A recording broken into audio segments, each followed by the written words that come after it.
હજીરાના જૂનાગામ dairy ફળિયા વિસ્તારમાં મળી આવેલી લાશનો ભેદ ઉકેલાયો। પોલીસે તપાસમાં હત્યા કરવામાં આવી હોવાનું સામે આવ્યું। હજીરા પોલીસે ગણતરીના દિવસોમાં જ 2 હત્યારાઓની ધરપકડ કરી વધુ પૂછતાછ હાથ ધરી છે।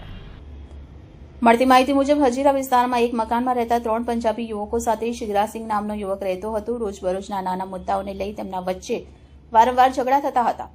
16 જાન્યુઆરીની રાત્રે થયેલા ઉગ્ર ઝઘડાએ હિંસક રૂપ ધારણ કર્યું હતું। પોલીસ તપાસ અનુસાર ઝઘડા દરમિયાન આરોપીએ શિગરાસિંહનું ગળું દબાવી દીધું હતું અને બાદમાં તેનું માથું દિવાલ પર અથડાવતા તેનું મોત નીપજ્યું હતું।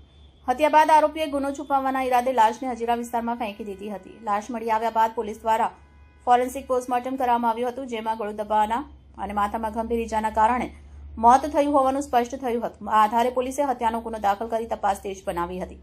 ટેકનિકલ પુરાવા, પૂછપરછ અને સ્થાનિક માહિતીના આધારે પોલીસે 2 આરોપીઓની ધરપકડ કરી છે, જ્યારે ત્રીજા આરોપીની ભૂમિકા અંગે વધુ તપાસ ચાલી રહી છે। પોલીસે જણાવ્યું કે કેસમાં વધુ ખુલાસાઓ થવાની શક્યતા છે। હજીરા પોલીસ દ્વારા આ સમગ્ર મામલે કાયદેસરની કાર્યવાહી આગળ ધપાવવામાં આવી રહી છે। પોલીસ કમિશનર સર, સુરત શહેર દ્વારા સુરત શહેર વિસ્તારમાં કોઈ પણ પ્રકારની ગુનાહિત પ્રવૃત્તિ થાય તો તે નોંધી કાયદેસરની કાર્યવાહી કરવા સૂચના આપવામાં આવેલ।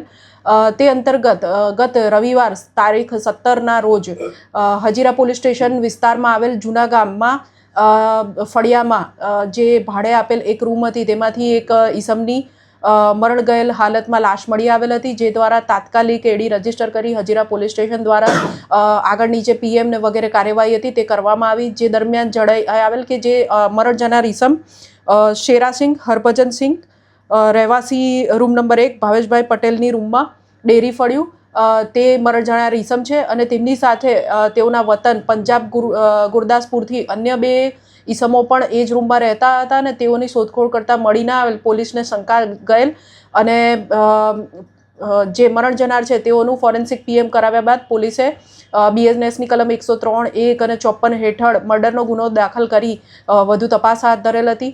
આ તપાસની અંદર ગણતરીના દિવસોમાં હજીરા પોલીસ સ્ટેશનની પીઆઈ તથા તેમની ટીમ દ્વારા હ્યુમન ઇન્ટેલિજન્સ અને ટેકનિકલ સર્વેલન્સથી આરોપીઓને શોધી કાઢવામાં આવેલ છે અને બંને આરોપી આ કેસમાં જે મરણ જનારના રૂમમેટ હતા તેઓની સાથે છેલ્લા 3 મહિનાથી આ રૂમમાં ભાડેથી રહેતા હતા અને તેઓની વચ્ચે અવારનવાર કોઈને કોઈ બાબતે અવારનવાર જે ઝઘડો થતો હતો તેનું મન દુઃખ રાખીને એ લોકોએ તારીખ 17એ પણ મરણ જનાર સાથે મારામારી કરેલ, તેનું ગળું દબાવેલ તથા દિવાલમાં માથું પછાડતા આ જે ઈસમ છે તેનું મૃત્યુ થયેલ હતું।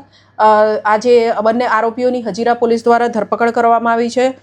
સરબજીતસિંહ કુલવંતસિંહ ઉંમર 33 વર્ષ તથા અમરીક સિંહ સુબેકસિંહ ઉંમર 30 વર્ષ બંને મરણ જનારની સાથે આ જ રૂમમાં ભાડે રહેતા હતા તથા ત્રણેય આરોપીઓ મરણ જનાર તથા બંને આરોપીઓ કોન્ટ્રાક્ટ ઉપર હજીરા પોલીસ સ્ટેશન વિસ્તારમાં આવેલી કંપનીઓમાં કામ કરતા હતા। આ આરોપીઓની હાલ ધરપકડ કરી ગુનાને લગત વધુ પૂછપરછ હજીરા પોલીસ સ્ટેશન દ્વારામાં કરવામાં આવી રહી છે।